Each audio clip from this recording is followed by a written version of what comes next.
यह वचन क्या कहता है? मरकुस में 2 अध्याय का 17 वचन, यीशु ने यह सुनकर उनसे कहा, भले चंगे को वैद्य की आवश्यकता नहीं, परंतु बीमारों को है। मैं धर्मियों को नहीं परंतु पापियों को बुलाने आया हूँ। हालेलुया। तो प्रभु का वचन क्या कहता है, इस बात को ध्यान से सुनिए कि यीशु मसीह ने क्या किया। लोग जो है बात करते थे कि भाई जो यीशु मसीह जो अनेक चुंगी लेने वालों के साथ, पापियों के साथ बैठा रहता है, उनसे बातचीत करता है, और वो लोग, बाकी लोग उसको ऑब्जेक्शन कर रहे थे कि भाई ये प्रभु का प्रचार करता है, परमेश्वर का प्रचार करता है, वचन का प्रचार करता है, उद्धार का प्रचार करता है, मगर ये किसके साथ है? चुंगी लेने वाले होते हैं, टैक्स लेने वाले, तो वो भी बड़े पापी होते हैं, है ना।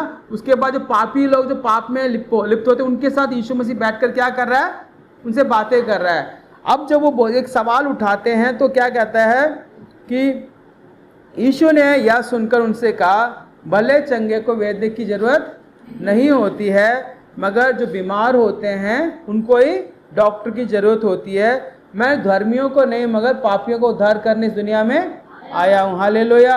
ये बात जो है, अगर इस बात को कोई भी मसीह, कोई भी प्रभु के जो लोग उसको समझ लेंगे तो उनके जीवन में क्या होगा? प्रभु का आशीर्वाद बढ़ता ही जाएगा। हालेलुया। कारण क्या है कि जब हम लोग इस बात को महसूस करते हैं, एहसास करते हैं कि भाई मैं जो है, मेरे को चंगाई की ज़रूरत है, मुझे और जो है प्रभु में क्या बढ़ने की ज़रूरत है। मैं भी सिर्फ विश्वास के द्वारा मैं धर्मी बनाऊँ, यीशु मसीह के लफ्ज़ में शुद्ध किया गया, मगर अब मुझे मेरे काम ऐसे होने चाहिए कि जो प्रभु को भाए। मेरा जो सिर्फ मैं सुनने वाला ही नहीं, मगर मैं परमेश्वर के वचन के और समाज चलने वाला बन जाऊँ करके, जब ये हमारे अंदर ये एहसास होता रहेगा तो हम क्या करेंगे? प्रभु में बढ़ते जाएंगे। हालेलुया। जैसे हमारा जो सिर्फ विश्वास के द्वारा उद्धार पाना ही काफ़ी नहीं है, उसके बाद क्या करना पड़ेगा? प्रार्थना में बढ़ना है, पवित्र आत्मा में बढ़ना है, वचन में बढ़ना है, और हमें इस तरीके से बनना है कि हम लोग सिर्फ विश्वास ही ना कहलाए, मगर आगे चल के हम चेला कहलाएं, आगे चल के हम जो प्रभु के पुत्र कहलाएं, आगे चल के हम प्रभु के मित्र कहलाएं, आगे चल के हम कैसे प्रभु के दुल्हन कहलाएं। मतलब रिलेशन बढ़ता ही जाए। अगर हम लोग सिर्फ विश्वासी बने रहेंगे तो हम प्रभु के मित्र नहीं बन सकते। तो ये जो हमारे अंदर जो एक प्यास है, ये धर्मी बनने का जो एक इच्छा है ना, वो बढ़ता रहना चाहिए। हालेलुया। तभी क्या होगा? उसका धर्मी बनने के लिए हमें बढ़ना है तो क्या करना पड़ेगा? हमारे अंदर की जो गलतियां हैं, हमें उसका एहसास होना चाहिए कि मैं अभी भी धर्मी नहीं बनाऊं। विश्वास के द्वारा उद्धार पा चुका हूं, उस एंगल से मैं धर्मी हूं। को प्रभु ने जो मुझे सेहत में दिया, फ्री में गिफ्ट दिया है, उद्धार का गिफ्ट दिया है, मगर अब मैंने उसके बाद प्रभु के लिए क्या किया? क्या मेरे जीवन में जो गलतियां हैं, पाप हैं, श्राप, उसको मैं छोड़ पाया हूं? क्योंकि यीशु मसीह क्या कहता है? किसी को भी चंगाई देता है तो क्या बोलता है? तू जाकर इस बीमारी से बची रहे, तू इस पाप से बची। इसका मतलब क्या है? तूने दोबारा पाप नहीं करना और उसको आगे बढ़ते जाना, पवित्रता में बढ़ना है, चंगाई में आगे बढ़ता जाना। हालेलुया। इस बात को समझ रहे हो? तो पहला स्टेप प्रभु यीशु मसीह में जब बढ़ने का काम क्या होना चाहिए कि हम लोग जो है ये एहसास करें कि मैं बीमार हूँ। क्या करूँ?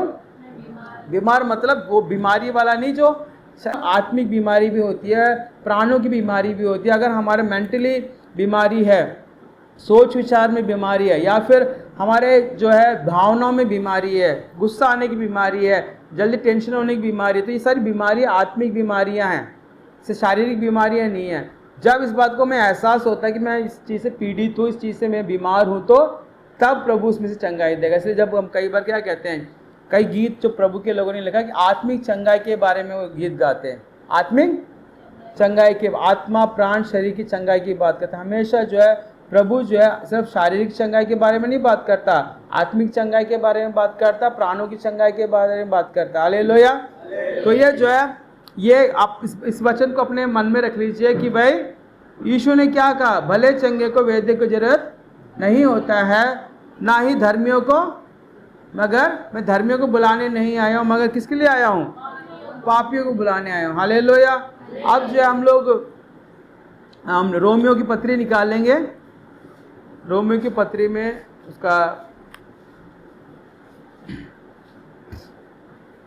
उसका जो है 3 अध्याय, और उसका जो है हम पहला 9वां वचन से पढ़ दीजिए। तो फिर क्या हुआ? क्या हम उनसे अच्छे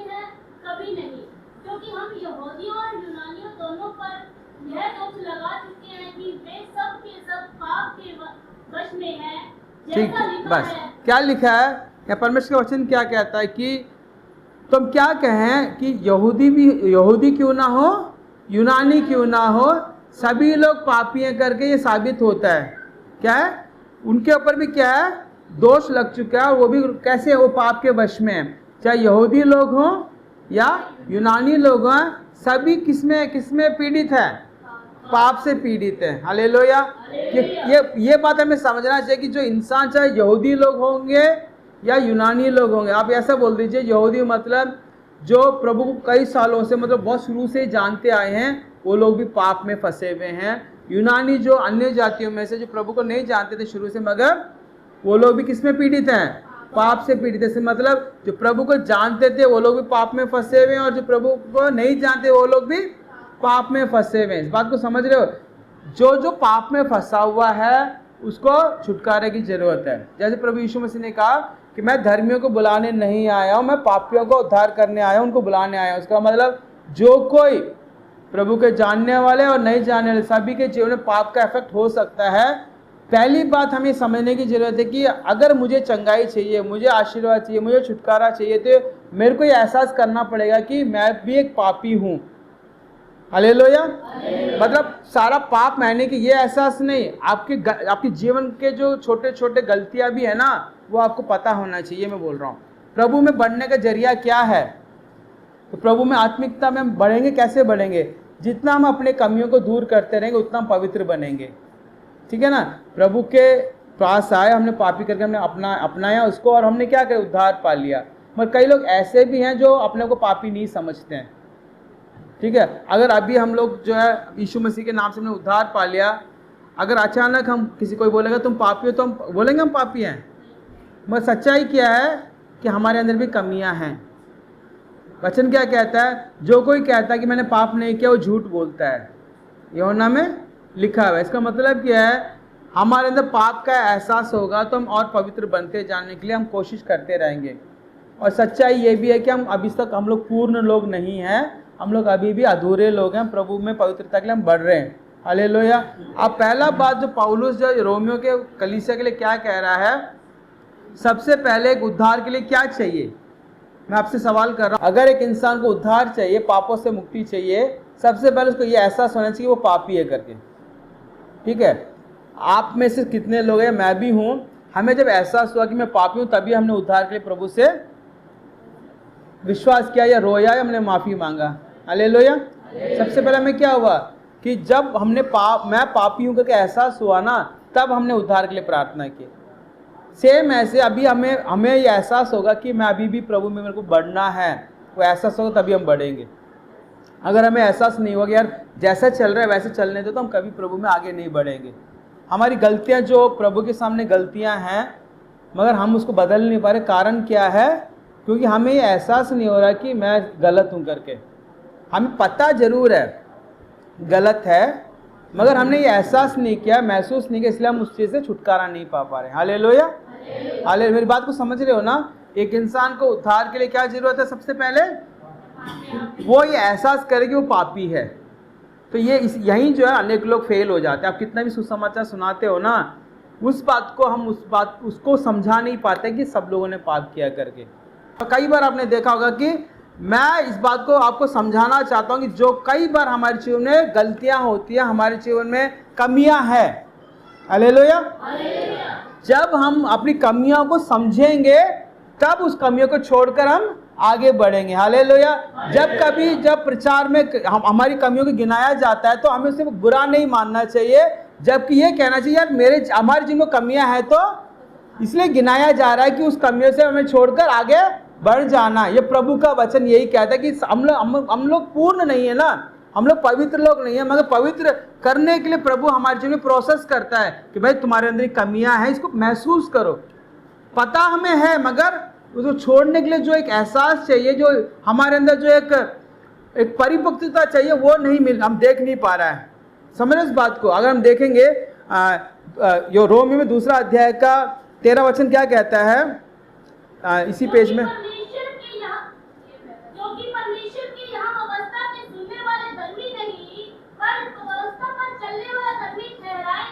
क्या लिखा है कि क्योंकि परमेश्वर के यहाँ व्यवस्था के सुनने वाले धर्मी नहीं है। सो सुनने वाले धर्मी नहीं होते हैं, पर व्यवस्था पर चलने वाले धर्मी ठहराए जाएंगे। जो व्यवस्था पर चलने वाले हैं ना वही धर्मी ठहराए जाएंगे। जो व्यवस्था मतलब जो प्रभु हमसे बातें करता है, समझ रहे हो। अब इस बात को हम कैसे महसूस करेंगे? जब हमें प्रचार किया जाता है, हम सुनते हैं, इन प्रचारों में क्या होता है, जब सुनने वाले होने से हम धर्मी नहीं ठहराए जाएंगे। अब प्रभु क्या चाहता है कि जितने लोगों ने प्रभु यीशु मसीह के नाम से उद्धार पाया है, वो सब लोग क्या करें, पवित्रता की ओर दौड़ कर आगे बढ़ते जाएं। वो उसको कैसे वो दौड़ेंगे? जब उनके जीवन में एहसास होता रहे कि मुझे और पवित्र बनना, और पवित्र बनना, और पवित्र बनना है, मेरी इस कमियों को छोड़ना, मैंने इसको छोड़ना है, मैंने क्रोध करना छोड़ना है, मैंने गाली देना छोड़ना है, मुझे ना अनाप शनाप बकना छोड़ना है, अनाप शनाप सुनना छोड़ना है, कुछ भी बेकार की बातें को देखना छोड़ना करके हम जब ये हमारे अंदर जो एक जोश होता रहेगा, ये हमारे अंदर जो प्रेरणा मिलती रहेगी, हम क्या करेंगे? पवित्रता की ओर दौड़ते चले जाएंगे। अगर इस बात को हम एहसास करना छोड़ देंगे तो हम पवित्र बनेंगे क्या? प्रभु कितना बात करता हमसे, करता नहीं करता? कोई भी परमेश्वर का खोजने वाला नहीं है, सब भटक गए हैं, सबके सब निक्के में बन गए हैं। भटकना मतलब कहते सब भटक गए हैं, सब लोग निक्के में बन चुके हैं, कोई भलाई करने वाला नहीं, एक भी नहीं। तो ये बात जो बता रहा है, किस लिए बता रहा है? कि इंसान जो पैदा होगा ना सभी पापी हैं। इस बात को जो एहसास करेगा वो क्या करेगा? उद्धार पाएगा। जो एहसास करेगा, इस बात को महसूस करेगा। क्या महसूस करना है? कि मैं बीमार हूं। मैं क्या हूं? बीमार। जब बीमारी का एहसास होगा तो हम क्या करेंगे? जब आपको बीमारी होती है, मुझे बीमारी होती है, जब एहसास होता है कि मैं बीमार हूं, तो हम क्या करेंगे? क्या यार चलो बीमारी तो बढ़ने दो यार, चलो कोई बात नहीं, क्या होगा, ऐसे छोड़ते हैं? डॉक्टर के पास जाते। ये एहसास है ना, बहुत इंपॉर्टेंट है। ये एहसास करना कि मैं बीमार हूँ, ये एहसास करना मैं अभी भी अधर्मी हूँ, एहसास करना कि मैं अभी भी पवित्र नहीं हूँ, ये एहसास करना कि मुझे और भी प्रभु के पीछे और दौड़ना है, मेरी दौड़ बहुत स्लो है, और तेज़ी से दौड़ना, तब इस दौड़ को मैं पूरी करूँगा। तो जो एहसास होता है ना, ये एहसास इसलिए होना चाहिए ताकि हम और अच्छी तरह दौड़ सकें। हालेलुया। ये दौड़ जो प्रभु ने हमें दी है एक आत्मिक जीवन के लिए, हम कैसे दौड़ते हैं, ये हमें जरूरी। इसलिए पहला काम पौलुस ये सिखाता है कि एक इंसान को एहसास हो कि वो उसके अंदर कमियां हैं, वो एहसास करे वो बीमार है, वो एहसास करे वो पापी है। इसलिए प्रभु कहता है, वचन कहता है, मैं भले चंगों के लिए मैं नहीं आया हूँ, मैं धर्मियों के लिए नहीं आया हूँ, मैं बीमार लोगों के लिए आया हूँ, मैं पापियों के लिए आया हूँ। हालेलुया। और ये वचन सब पढ़ता है, जब देखा जाए तो सब लोग पापी हैं। या एक भी जना ये नहीं बोल सकता मैं पापी, सिर्फ एक बोल सकता था, वो यीशु मसीह। सिर्फ उसके अलावा इंसान में कोई नहीं बोल सकता कि मैंने पाप नहीं किया करके। उनका मुंह श्राप और कड़वाहट से, उनका मुंह कैसे? श्रापों से भरा हुआ है, कड़वाहट से। जब मुंह खोलते तो श्राप ही देते हैं, मुंह खोलते तो कड़वाहट की बात करते हैं, बैर भाव की बात करते हैं, लड़ाई झगड़ा की बात करते हैं, ईर्ष्या की बात करते हैं। अब बताइए, ये मैं तो नहीं कह रहा, पौलुस इस बात को सिखा रहा है कलीसिया के लिए। बात पौलुस भी अपने आप से नहीं कह रहा, वो भी किसके लिए कह रहा है? पवित्र आत्मा से कह रहा है। वो कहता है कि उनके पाँव लहू बहाने को फुर्तीले हैं। मतलब उनका पाँव कैसे तीव्रता के साथ क्या करता है?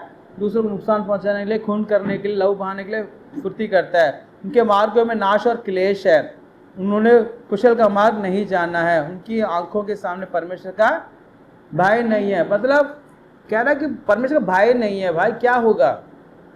भय होगा तभी तो उद्धार होगा, वही तभी तो परिवर्तन होगा। प्रभु का भय हमारे अंदर होगा तो हमारे जीवन में परिवर्तन होगा। भय नहीं है तो कुछ नहीं होगा। तो ये सारी बातें इसलिए कहता है कि लोगों को ये एहसास हो, जो वचन सुनने वालों को ये एहसास हो। जब नए लोगों को भी हम जो है सुसमाचार सुनाते हैं, जब हम ये बताते हैं कि भाई यीशु मसीह के अलावा सब पापी हैं, सबको उद्धार की जरूरत, तब वो उस बात को अगर मानता है तो तब वो उद्धार की बात करता है। नहीं तो पता क्या बोलेगा? मेरे बस की बात नहीं, मैंने पाप किया नहीं, मैंने किसी को बुरा नहीं किया, वो चले जाता है। कितने लोग इस दुनिया में कितने अच्छे लोग हैं, कभी उन्होंने झूठ नहीं बोला, कभी बुरा नहीं किया, किसी को मारा नहीं होगा, किसी को नुकसान नहीं पहुंचाया होगा, मगर वो कहते हैं, वो ऐसे लोग क्या कहेंगे? मैं पापी नहीं तो बोलेंगे ना, मगर वैसे लोग भी पापी ही होते हैं, जन्म से पापी होते हैं, स्वभाव से पापी होते हैं। समझ रहे हो? उनको ये बात ये समझ में आ जाएगी तो क्या होगा? वो उद्धार पा जाएंगे। हालेलुया। इसलिए पहला बात, अगर आप सुसमाचार सुनाते हो तो इस बात को बताइए कि हम सब पापी हैं। जो पापी होता है उनको उद्धार की जरूरत होती है, क्योंकि पाप की मजदूरी पाप की मजदूरी क्या है? मृत्यु। रोमियो में 6वां अध्याय और उसका 23वां वचन पढ़ दीजिए। क्योंकि पाप की मजदूरी तो मृत्यु है। हालेलुया। इस बात को समझ रहे हो ना कि पाप को कितना एहसास करना जरूरी है, एहसास करवाना जरूरी है। हम भी अपने पाप को, गलतियों को, हमारी कमियों को एहसास करना हमारे लिए बहुत बहुत जरूरी है, क्योंकि एहसास करेंगे तभी हम लोग उसमें से बदल पाएंगे। हालेलुया। हम उद्धार पा सकते हैं। प्रभु की महिमा।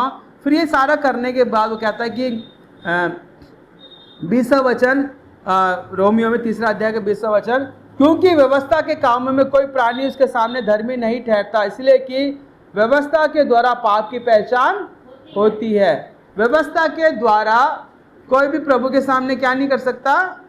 धर्मी नहीं ठहराया जा सकता। व्यवस्था किस लिए दिया गया है? उससे क्या होता है? पाप की पहचान होती है। क्या होता है? पाप, अच्छे और बुरे का, और व्यवस्था से हमें एहसास होता है कि पाप क्या है। समझ रहे हो? अब प्रभु कहता है कि भाई किसी ने अपने भाई को मूर्ख कहा है और वो पाप है तो पाप है। नयरी में लिखा है ना। इससे जब उसको हम पढ़ लेते हैं तो क्या एहसास होता है हमें? मैं अपने भाई को मूर्ख ना बोलूं, क्योंकि वो पाप है। प्रभु के सामने वो न्याय के दंड के साथ, न्याय के समय में उससे पूछा जाएगा। तो ये व्यवस्था जो हमें ना एहसास कराता कि बुरा क्या है, पाप क्या है करके। हालेलुया। और व्यवस्था से हमारा उद्धार नहीं होता है, मगर व्यवस्था जानने से क्या होता है? अच्छे और बुरे का एहसास होता है। पाप का एहसास कराने का मतलब यह है कि तू बीमार है करके तू पहचान ले, तू अधर्मी है करके तू जान ले। और जो अधर्मी होते हैं उसको धर्मी बनना, उद्धार चाहिए, और जो बीमार है उसको चंगाई चाहिए। ये एहसास कराने वाली बात है, ये मैं बोल रहा हूँ। तो ऐसा जब आपको हो गया किसी बात का भी, कोई भी बात परमेश्वर आपसे बार बार बात कर रहा है और वो आपके जीवन में हो रहा है, रिपीट हो रहा है, मगर आपको महसूस जरूर हो रहा है, तो महसूस होने के माध्यम से आप बदलते थोड़ी हो कि मैं बदल जाऊं, नहीं बदलते। मगर वचन क्या कहता है कि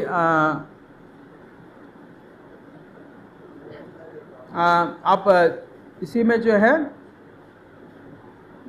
24 पढ़ दीजिए, 24 से। परंतु उनके अनुग्रह से उस छुटकारे के द्वारा जो मसीह यीशु में है, सेठ में धर्मी ठहराए जाते हैं। क्या कहते हैं? जो मसीह यीशु में जो है छुटकारा के लिए जो हमें मिला है, वो फ्री में मिला है, प्रभु यीशु मसीह में मिला है।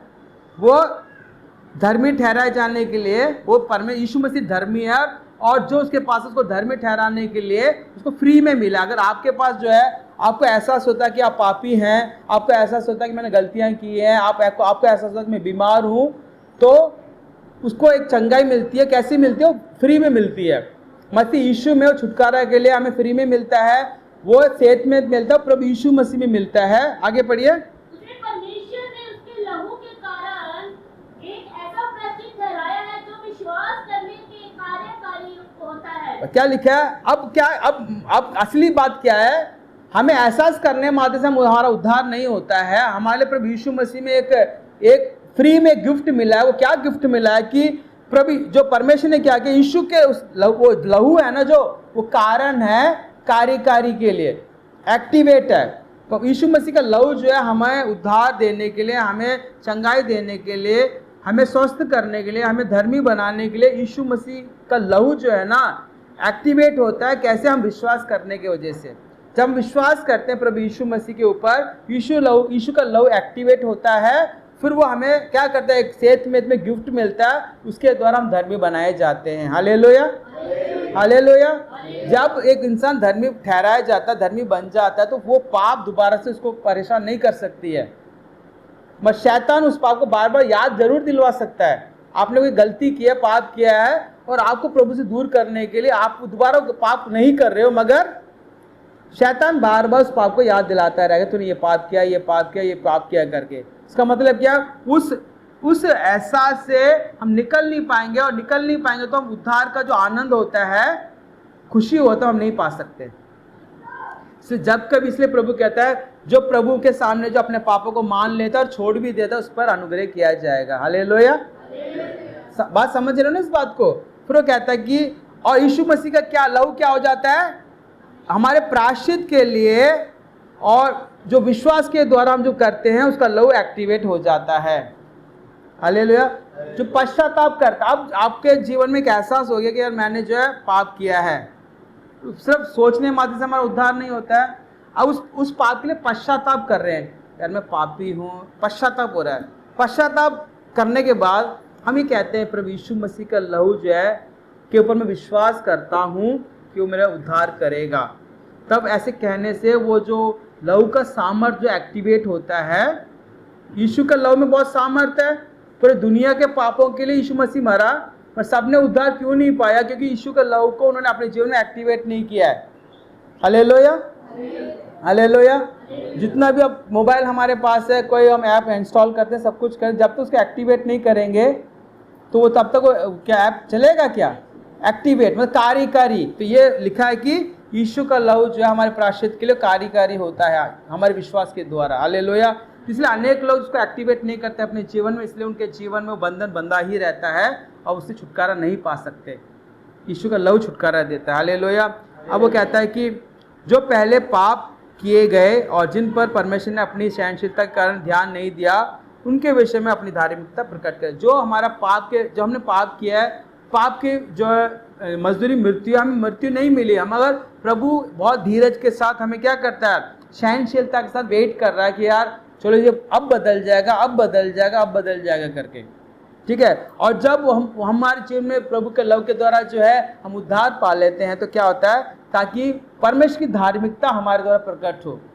परमेश्वर धर्मी है, धर्मी क्या करता है, लोगों को पूरा चांस देता है। प्रभु ने हमें कितने सालों से, कितने महीने से चांस दे रखा है। कितना हम लोग पवित्र लोग नहीं हैं, बहुत अच्छे लोग नहीं हैं हम लोग, उसके बावजूद सहनशील है परमेश्वर। क्यों सहनशील है?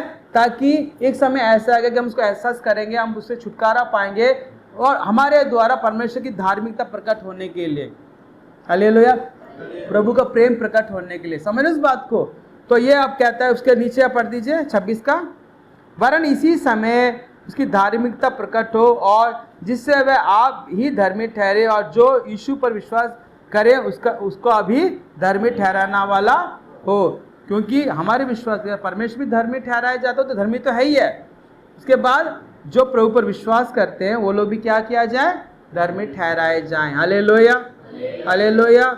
तो इस पत्रियों में क्या रोमियो की पत्री में पौलुस ही बताना चाहता है कि हम सब पापी हैं और पापियों के लिए उद्धार चाहिए, तो उसको महसूस करना पड़ेगा।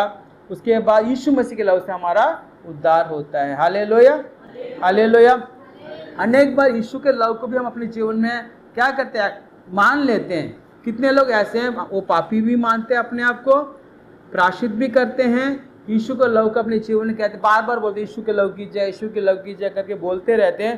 उसके बाद भी एक स्टेज, अगला स्टेज में बता रहा हूँ, इस स्टेज में कई लोगों का छुटकारा हो जाता है और उद्धार पा लेते हैं। उसके बावजूद भी कई लोग ना अभी भी बंधन में फंसे हुए हैं। यीशु के लहू पर विश्वास करते हैं, सब कुछ करते हैं, मगर कारण क्या है? जब अगर हम देखेंगे रोमियो में, अब जो 8वें अध्याय में आप पढ़ दीजिए, दूसरे वचन से पढ़िए। क्योंकि जीवन की आत्मा की अवस्था में मसीह यीशु ने मुझे पाप की और मृत्यु की अवस्था से स्वतंत्र कर दिया है। क्योंकि जो काम अवस्था शरीर के कारण दुर्बल होकर न कर सकी, उसको परमेश्वर ने किया है। अर्थात अपने ही पुत्र को पापी शरीर के समांतर में और पाप बलि होने के लिए भेजकर शरीर में पाप का दंड की आज्ञा दी है। आगे पढ़िए इसलिए कि व्यवस्था की विधि हमें जो शरीर के अनुसार नहीं वरन आत्मा के अनुसार चलते हैं पूरी की जाए। क्योंकि शारीरिक व्यक्ति शरीर की बातों पर मन लगाते हैं, परंतु आध्यात्मिक आत्मा की बातों पर मन लगाते हैं।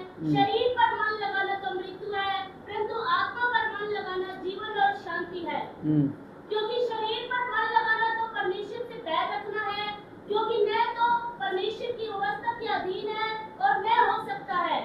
ठीक, अब क्या लिखा है यहाँ? शरीर और आत्मा की बात कर रहा है। यीशु मसीह के लहू से हम शुद्ध किए जाने के बाद में, हम विश्वास करने के बावजूद भी हमारा फोकस जो संसार में होने की वजह से कई लोगों को छुटकारा नहीं होता है। इसलिए पौलुस यहाँ पवित्र आत्मा की बात कर रहा है, पवित्र आत्मा के बारे में बात कर रहा है। जो पवित्र आत्मा के द्वारा चलाए चलते हैं वो परमेश्वर के संतान कहलाते हैं। पवित्र आत्मा के द्वारा जो चलाए चलते हैं वही परमेश्वर के संतान क्योंकि पवित्र आत्मा जो है हमेशा यीशु मसीह की बात करेगा, स्वर्ग राज्य की बात करेगा, और वो पवित्र आत्मा तक हम नहीं पहुंच पाते। कई बार हम क्या करते हैं, एहसास होता है कि मैं पापी हूँ, फिर मन फिर आते हैं, यीशु के लव का अपने जीवन में एक्टिवेट भी कर देते हैं, और प्रभु का जो उद्धार हमारे जीवन में फ्री में मिल जाता है, गिफ्ट मिल जाता है। मगर अभी भी हम छुटकारा का एहसास क्यों नहीं करते, पता है? क्योंकि पवित्र आत्मा जो सिखाता है वो हम नहीं सीख पाते। पवित्र आत्मा का जो छाप हमारे ऊपर लगा है छुटकारा के समय के लिए, उसकी बात हम नहीं मानते हैं। पवित्र आत्मा और वचन कहता है कि बगैर यीशु पवित्र आत्मा के कोई यीशु को उद्धारकर्ता नहीं मान सकता है। समझ रहे हो? अगर पवित्र आत्मा जो है आपको बताएगा, उसकी बात सुनोगे, तभी आप यीशु मसीह को क्या कर सकते, उद्धारकर्ता के रूप में मान सकते हो, विश्वास कर सकते हो, और आपका उद्धार भी हो सकता है। मगर यहाँ क्या हो रहा है, अनेक लोग क्या कर रहे हैं, संसार के शारीरिक बातों में मन लगा रहे हैं और आत्मिक बातों में मन नहीं लगा रहे। शारीरिक बातों में मन लगाना, संसार की बातों में मन लगाना तो मृत्यु है, पर आत्मा के ऊपर मन लगाना तो जीवन है। हालेलुया। अब अनेक बार स्टेज है, पहला स्टेज हम अपने को महसूस करें हम लोग बीमार हैं या अधर्मी हैं, फिर उसमें से नेक्स्ट स्टेप यीशु का लव हमें शुद्ध कर देता है। प्रभु यीशु मसीह हमारे पापों को याद नहीं करता है, मगर उसके बावजूद हम उसमें धसे पड़े, फंसे पड़े, क्योंकि हम पवित्र आत्मा की बात नहीं करते। पवित्र आत्मा जो सिखाता है कि संसार के ऊपर तेरा मन ना लगे, आत्मा के ऊपर मन लगा, तेरा आत्मा के ऊपर मन लगा, पवित्र आत्मा के ऊपर मन लगा, वो हम नहीं कर पाते। अगर ऐसा नहीं करेंगे तो हमारा मन आज कहाँ है, हमारा मन आज कहाँ है? आशीर्वाद का मतलब अगर हम में से कोई बोले कि मैंने आशीर्वाद पाया है, इसका पैमाना क्या है? अगर आप लोग यहाँ बैठे हो, अगर मैं भी हूँ, आप ये बोलोगे कि मैं बहुत आशीषित मनुष्य हूँ, मैंने प्रभु से आशीर्वाद पाया है, उसका एग्जैक्टली पैमाना क्या है बताइए आप। अगर आपके जीवन में आशीर्वाद है, ठीक, आप कहते हो कि मैंने आशीर्वाद पाया परमेश्वर से, उसका वो कैसे आप उसको बताओगे कि मैंने आशीर्वाद पाया है? किसी से आप जो है ना बात करोगे, अभी आप भी अपने जीवन में एहसास करो मैंने आशीष पाया परमेश्वर से, क्या आशीर्वाद पाया, थोड़ा बताइए आप लोग। आप में से अभी रिसेंटली एक हफ्ते 10 दिन में आपने प्रभु से क्या आशीर्वाद पाया, बताओ, बताइए। इतना मत सोचो, आउट ऑफ सिलेबस मैंने थोड़ी क्वेश्चन पूछा है, ये सिलेबस वाला है जो हम कई सालों से पढ़ रहे हैं, तब से विश्वास में आए हैं, सिलेबस को हम पढ़ रहे हैं, याद कर रहे हैं, मनन कर रहे हैं, ठीक है ना। अब बताइए, एक इंसान का आशीष मनुष्य करके क्या पैमाना किया? हमारी लाइफ में क्या हो चुका है आजकल, हमने अपनी ज़रूरतों को ना आशीर्वाद मान लिया है। क्या है? जो ज़रूरत परमेश्वर हमारी पूरी करता है ना, उसको हम आशीर्वाद मानते हैं। जैसे हम लोग अच्छा खाना खाते हैं, ठीक है, हम कहते हैं प्रभु ने आशीर्वाद, ये आशीर्वाद है, ठीक है। हम अच्छा कपड़ा पहनते हैं, आशीर्वाद है। हमने अपने जीवन में बहुत से अच्छा घर बना लिया, वो आशीर्वाद है, ठीक है। हमने अच्छा गाड़ी ले लिया, वो आशीर्वाद है। ये आशीर्वाद थोड़ी है, ये सारे ये आशीर्वाद नहीं, ये हमारी ज़रूरतें हैं। ज़रूरत को हमने आशीर्वाद बनाया। आशीर्वाद, असली आशीर्वाद क्या है? जो परमेश्वर के राज्य से हमें मिलता है, जो वो आशीर्वाद है। आत्मिक जीवन में जो प्रभु हर एक दिन में, प्रतिदिन में जो है हमें देता है, एक एहसास कराता है, या हमें बताता है कि आज भी जो है मैं आऊँगा तो तू मेरे साथ चलने के लिए तैयार है करके जो बोला जाता है, कॉन्फिडेंट होता है हमारे जीवन में, वो आशीर्वाद है। जो पवित्र आत्मा मुझसे बातें करता है, वो आशीर्वाद है। जो बाइबल के द्वारा परमेश्वर मुझसे बातें करता है, वो आशीर्वाद है, वो आशीर्वाद है। आत्मिक जीवन में मैंने जो पाया है वो आशीर्वाद है, क्योंकि आत्मिक जीवन में जो पाता हूँ वो निरंतर होता है, हमेशा के लिए होता है। जो ज़रूरतें होती है वो आज है, कल नहीं है। मेरे पास 2 गाड़ियाँ थी, अब गाड़ियाँ नहीं हैं, ठीक है ना। इसका मतलब मेरे पास आशीर्वाद नहीं है करके मैं नहीं बोल सकता। आशीर्वाद वो होता है जो प्रभु ने आपको जीवन में परिवर्तन किया। जैसे आपने अभी आत्मिक स्थिति को बदल दिया परमेश्वर ने। आप अभी जो थे कल हफ्ते भर पहले थे, मगर अब आपकी परिस्थितियाँ बदल चुकी है, आत्मिक जीवन में बदल चुके हो, प्रार्थना में बदल चुके हो, आपका नज़रिया बदला, आपका स्वभाव बदला है, वो आशीर्वाद है। वो क्योंकि वो स्वभाव जो हमें स्वर्ग राज्य ले जाएगा। जो बदलाव है ना हमारे जीवन में, आत्मिक जीवन में बदलाव होता है, हमारे स्वभाव में बदलाव होता है, हमारे आत्मा में जो चंगाई होती है, वो कारण होता है हम स्वर्ग राज्य जानने के लिए। जो ज़रूरतें वो पूरी होती है, ज़रूरतें संसार के लिए है, वो संसार में जब हैं हम पूरी हो जाए। आज कल को अगर आपके पास बहुत बड़ी ज़रूरतें मिलती, बहुत बड़ा कुछ आपको ज़रूरत है, कोई संसारी ज़रूरत है, वो आपको पूरा करा, वो आशीर्वाद थोड़ी है। उस समय के लिए आपको जो ज़रूरत थी वो पूरा हो गया है। प्रभु ने किया है आशीर्वाद, असली आशीर्वाद स्वर्ग राज्य का। इसलिए तो प्रभु कहता है एक बात, पहले तुम परमेश्वर के राज्य उसके धर्म की खोज करो, बाकी सारी बातें जो संसारिक बातें पूरी हो जाएंगी। पहले उसने किसको खोजने के लिए बोला?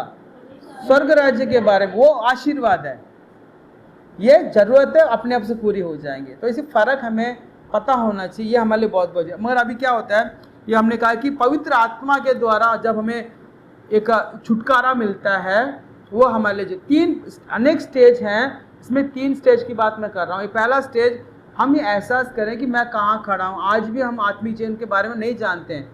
आप खुद के बारे में आप नहीं जान पा रहे हो कि मैं क्या कर रहा हूँ, क्या नहीं कर रहा हूँ, आपको नहीं पता है। आप सिर्फ एक जहाँ को हवा चल रही है वैसे आप जीवन जी रहे हो, ठीक है ना? पहले एहसास करो। दूसरा, जो यीशु मसीह के द्वारा सेहत मिला है, वो उस चीज़ को पा लीजिए। तीसरा, जो अगर आप देखोगे 8 का जो है 14 वचन से पढ़ दीजिए, 8 का 14।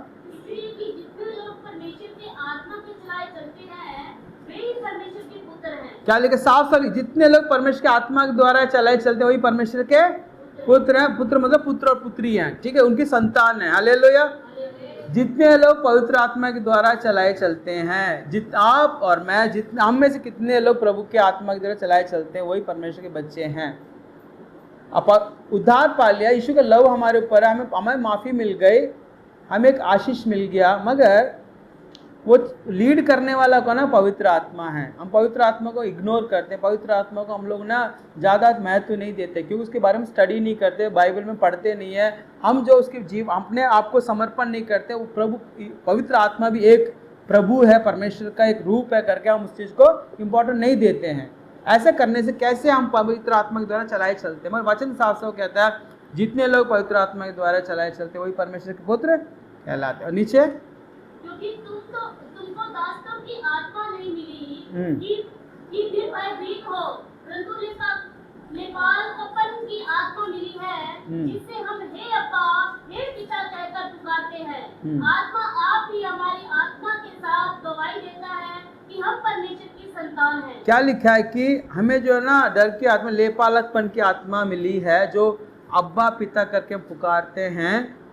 कहता है कि आत्मा हमारी आत्मा के द्वारा आप एक गवाही देता है कि हम परमेश्वर के संतान है करके। हालेलुया। पवित्र आत्मा हमें बताता कि तू परमेश्वर की संतान है करके। पवित्र आत्मा एहसास नहीं कराएगा तो हम अपने उद्धार पर ही सवाल खड़ा करेंगे। हमें खुद डाउट होगा कि मैंने उद्धार पाया या नहीं पाया है। कितने लोग ऐसे हैं, आज भी कितने मसीह लोगों से पूछ लोगे ना, 10 साल 20 साल 25 साल भी हो चुके ना, तुमने उद्धार पा लिया, तुम स्वर्ग राज्य जाओगे, पूछ के देख लो सवाल, कहेंगे यार मैंने उद्धार क्या है करके उनके माइंड में पहला सवाल आएगा। फिर यार पता नहीं जाऊंगा नहीं जाऊंगा करके अपने आप में उनका सवाल है जीवन में। मगर पवित्र आत्मा एहसास कराता है तुम परमेश्वर के बच्चे हो, तुम परमेश्वर के संतान हो करके जब एहसास कराता है, वो एहसास ऐसा है कि हम अपने आप में जो है एक यही आशीर्वाद है कि हम एहसास कर लेते हैं कि भाई मैं प्रभु का बच्चा हूँ, प्रभु आज भी आएगा तो मैं उसके साथ जाने के लिए तैयार हूँ करके। हालेलुया। इसलिए अनेक उसको आगे पढ़िए तो अनेक चीज़ें प्रभु सिखाता है, पौलुस हमें सिखाता है, वचन हमें सिखाता है कि हम कहाँ खड़े हैं करके। आज अनेक बार हम लोग अपने आत्मिक जीवन में फेल इसलिए हो रहे हैं कि हमें एहसास नहीं है करके। हालेलुया। फिर यीशु मसीह का जो उद्धार का जो हमें उद्धार देने का जो एक वो पैटर्न है या फिर वो हमें बताता है लहू को कार्यकारी बनाने के लिए, एक्टिव करने के लिए, उसको हम नहीं कर पाते हैं कई बार। और कई बार करते हैं तो पवित्र आत्मा के सहारा से हम नहीं कर रहे हैं और हमें एहसास नहीं होता कि मैं परमेश्वर का बेटा और बेटी हूँ करके। हालेलुया। इसलिए हमारी ज़रूरतें जरूर परमेश्वर पूरा करेगा। आज मेरी ज़रूरत है वो परमेश्वर पूरा करेगा। इसलिए प्रभु कहता है आज के लिए तेरा दुख काफ़ी है, कल अपने आप कल की चिंता कर लेगा। इसको मैं कल के बारे में सोच कर तो आज का जो आशीर्वाद मत खो दियो, कल जो ज़रूरत है तेरे को पूरा करेगा परमेश्वर। हालेलुया। अनेक बार हम लोग इस बात को ना समझ नहीं पाते हैं मेरे प्यारे भाई और बहनों, तो इसलिए आप इस बात को अपने मन में थोड़ा जोर दीजिए, एहसास कीजिए कि ताकि परमेश्वर आपको क्या करे, आत्मिकता में बढ़ सको। हालेलुया।